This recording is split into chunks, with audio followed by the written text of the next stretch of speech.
Good evening. On agenda tonight, we have an exclusive story. How, for the first time, the Ministry of Home Affairs, while giving out data about people killed in communal violence, gave a religion-wise breakup. That happened at the NIC meeting.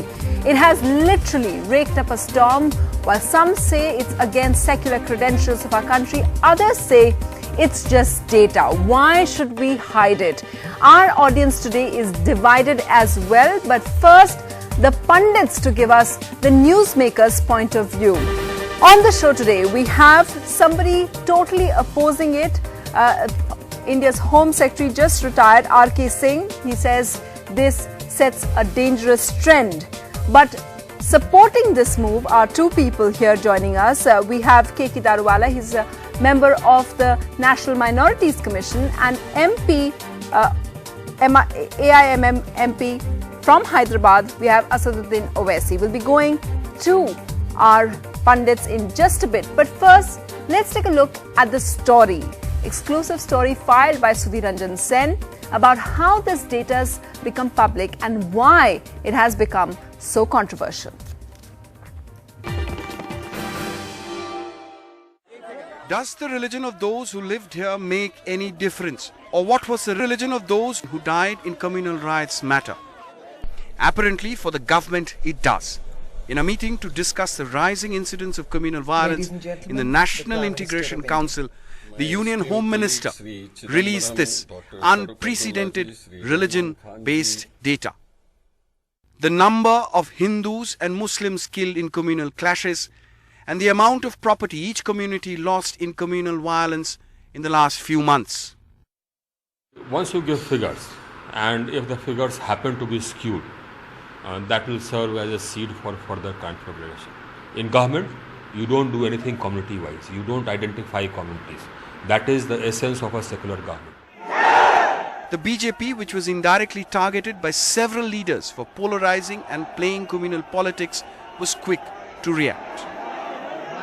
It doesn't augur well for those who are speaking highly of communal harmony. Only yesterday we had a meet of the National Integration Council wanting to highlight the need for all of us to play a positive role in getting communal harmony. The government, however, defends its decision. It says religion-wise data was released to counter rumors. Also, it says religion-wise data will show that all communities suffer equally in communal violence. But some officials maintain that it is setting a worrying trend. Will identifying the dead and the injured as Hindus or Muslims or releasing data as to which community lost more property in communal clashes counter rumors? And if so, just how? Whatever be the end, the decision is controversial and is open to allegations that it is motivated by politics. With Ketki Angre in New Delhi, Sudhir Ranjan Sen for NDTV. So let's just get to our first talking point emerging from that new development, the new trend. Why is religion-wise data of riots so contentious? Mr. R.K. Singh, this has been decided by your ministry, but why don't you agree with it? It was my ministry. I am retired now. Why I don't agree with it is very simple. We are a secular government. A secular government does not identify either the injured or the dead by any religion or caste or whatever. Every human being is simply a human being. Every dead person is simply a human being who has been killed, who has been murdered.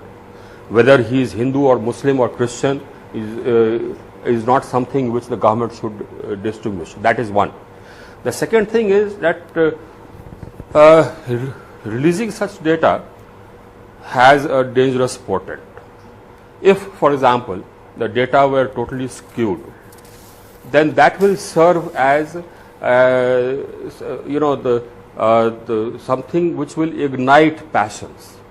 Once you release data community-wise, you are playing with fire. I mean, you are playing with the tendency of passions being ignited. You don't distinguish between communities at all in government, period. Full stop. Okay. Mr. Owaisi, you disagreed with that. Why? What is the point you're saying? How would you counter Mr. Singh? I would counter Mr. Singh by saying that now he's retired, he has conveniently forgotten that the last year Planning Commission came out with poverty estimates religion-wise, right? So that was right or wrong? Let Mr. R.K. Singh reply. Second point, Sachar committee was formed when Mr. R.K. Singh was in service. Sachar committee came out with empirical evidence of backwardness of Muslims.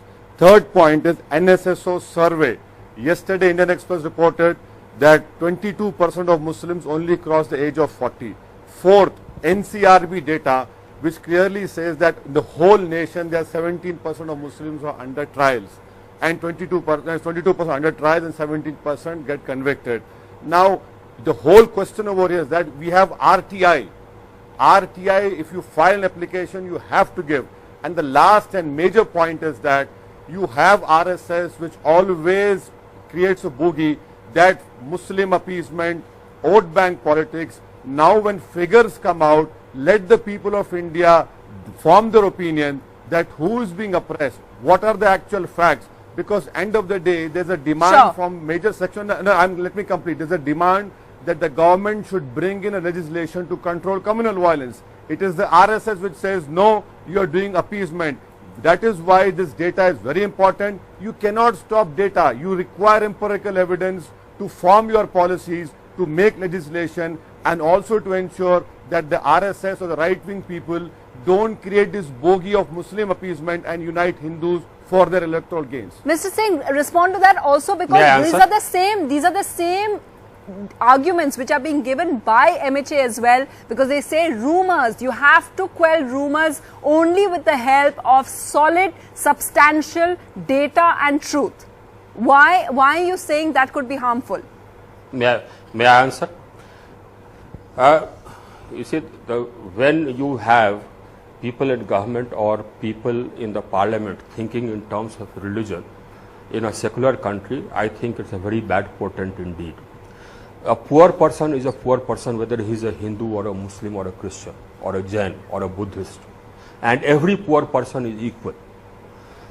I mean, whether it's education, an uneducated person, if he is a Muslim, if he is a Hindu, if he is a Jain, he is one uneducated person. Now that is how a secular government thinks or should think, and that is how people in government and people in parliament think or should think. Those people who think in terms of a person's religion and who sort of talk in terms of person's religions are actually talking communal language.